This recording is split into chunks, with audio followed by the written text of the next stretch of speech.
So we've got one question over here. Maybe just introduce yourself before you... Sure. Hi, I'm Tara Condon, and I'm from Toledo. Here's my question. As Dina had mentioned, the idea is to build a community around content. To that end, what do you see as the future of community building for both online as well as broadcast content? Okay. Who wants to pick that one up?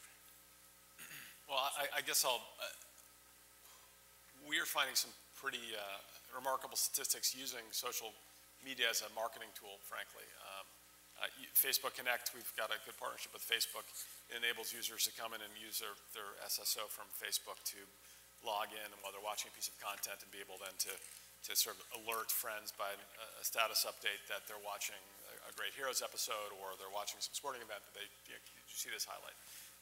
And what we found is that there's a pretty remarkable compounding effect with the ability of one person to post into Facebook on the news update to drive other people from there into your application. So it's a really remarkable marketing vehicle. Twitter is the same sort of way our talent tweets. As they tweet, they will promote whatever their show they're on. That has a compounding effect based on their followers in order to drive consumption. So from a media standpoint, we find it as a remarkable tool. And then just by virtue of the communities that form around the office and other kind of subcultures around the brands that we build, that provides resonance. I mean, overall what it does is it's another thread in the fabric that helps connect your customers to your brands much more effectively. Just the studies that we've shown that the more people are connected on digital platforms, they watch almost twice as much television ultimately when they do it because they're much more committed and engaged. So that's sort of how we've seen it, and it's remarkable. Any other thoughts on community? I think there's a lesson to be taken from these social gaming companies. So there are a lot of social gaming companies, but there happen to be three that are leaders right now. Zynga, Playdom, and Playfish. And if you pay attention to the way that they build their games and use the social graph to empower the gameplay and to populate the game, there's a famous example of in Asia, there was a form of gaming that was related to farming, and basically you tended a farm online and you got points and you could buy stuff and plant seeds, and if you planted a certain kind of seed, you had to come back in a window between 4 and 5 hours where your seed had grown to mature to a plant but had not yet died on the vine so that you could harvest it. And the American companies started copying some of these games, and if you pay attention to some of the mechanics they put in there, underneath your farm in Farmville, which is a Zynga game, on the bottom you can see all of your friends in your social graph and what level their farms are at. And then they started adding things. Well, if you want to buy a tractor, you're not allowed to buy a tractor. But if you get to level 15, they give you a tractor which you can gift to someone else, but you actually can't use it yourself. So obviously you look at who of your friends are closest to level 15, and you encourage them to play to get to that level at the same time you get to the level, so you both get the tractor and you can give each other the tractor. It's insidious. It's unreal how they basically hooked into the social graph to drive gameplay and drive page views and drive time spent. And I think, folks that are responsible for building communities around video or around the brands that we all shepherd can learn a lot from sort of paying attention to some of those insidious tools and using them. Insidious, all right. Other questions? We've got one down here. Yes, please. Why don't you stand and tell us your name? My name is Len Bolello, and I learned a lot here tonight, so thanks, everybody. And I'm not sure if everything is, I don't want to say, George, you make it sound bleak, but I was a little bit depressed, like listening to your outlook just a little bit. And Dean, I wish everything was as rosy as you said, but it kind of sounds like— This is all opportunity. Right, I know. This is like smart technology companies are going to figure this out and be billionaires. It's a lot like 1996, like in we could just kind of substitute video for, 428 by 90 or 468 by 60, that type of thing. But as far as targeting, there are several networks right now that have reaches, 50 million plus that are doing behavioral targeting, that are doing retargeting. So within the next quarter or two, I mean, the same way Yahoo can retarget and behavioral target, you're going to see that with video. So I just want to let you know that, and Blip will probably— I hope you're right. Oh, we're doing it today, and I'm not even going to say where I work because I don't want to like promote where, myself. But the other thing is, I'd like to know what you think of what Wreck-It is doing with those interactive. Have you seen those at all? Wreck-It Brenkheiser with the Clearasil and that big deal that was in Ad Age about 2 months ago. It's like when you. Has anyone seen it? Has anybody know this Wreck-It deal where they're spending? Which aspect of it? Excuse me? Which aspect of the deal? Oh, as far as the creative, because George was saying like the creative is kind of lame right now.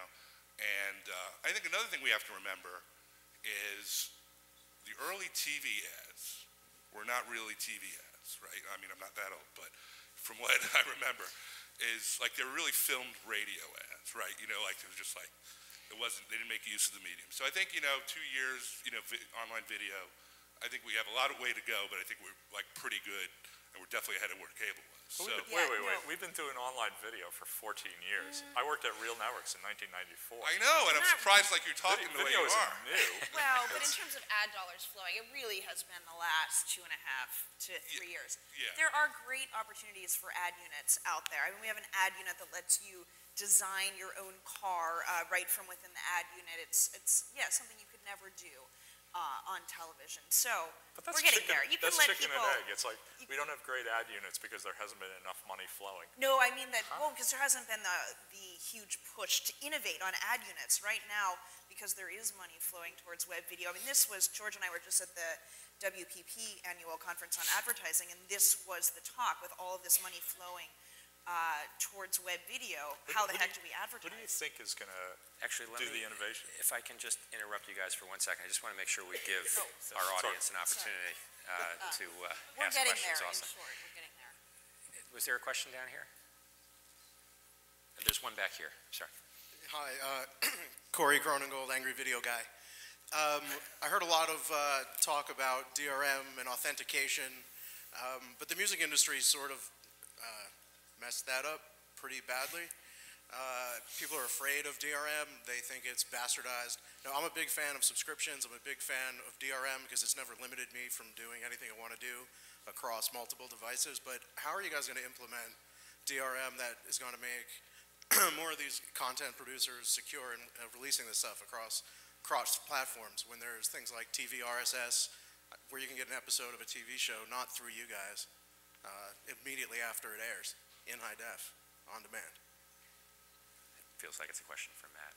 The question is just so I understand the question. I think the short answer to your question, the music industry, the kind of lessons learned from the music industry in part was that they didn't embrace the online platform.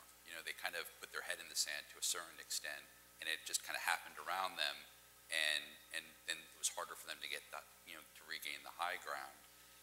There's a lot of DRM out there right now that is allowing iTunes or other websites to offer studio content, movie content, TV content, and I think that there's fairly universal standards that have been embraced by the market with respect to DRM. I'm not the person who can speak, I guess, as specifically about it as you may want, but we're not looking to recreate any new DRM. It's really just utilizing existing DRM that's been embraced by the industry and implementing it. And I think that will be a constant evolution. There'll always be improvements to that process as well. I can tell you that security is the top focus for us. It's certainly the top focus for our programmers. One of the programmers that is participating in our authentication is HBO and Starz. I can assure you it's very important to them as well. So I think that this is something that we feel confident is very consistent with what is already being implemented in the industry in other areas, and it's been universally adopted. Let's do one more question. There's one down here. Is there a mic here, Nicole?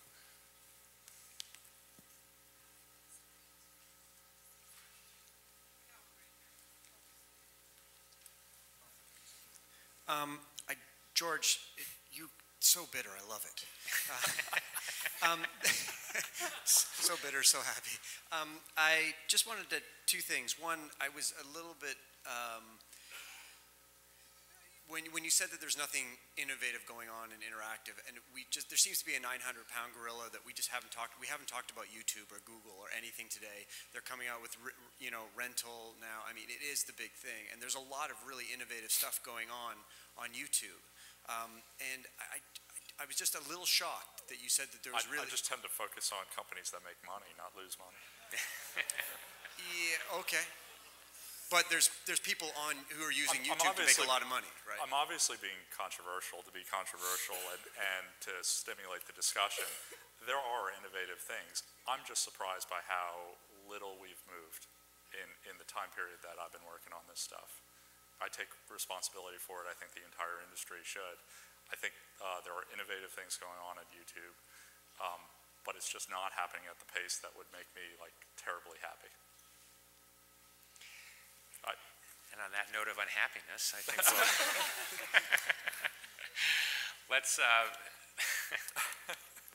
panelists will be sticking around afterwards, I think, except for Matt, who needs to get home to I got to go back corral to the 4 kids so they're not watching the iPhone after bedtime. But I also want to mention that this session was being streamed live on the NATPE market site, and there will be a replay available there and also on VideoNuze. Remember to cash in your complimentary drink ticket. All of our sponsors are outside with tables, and join me again in thanking our panelists. Thank you very much.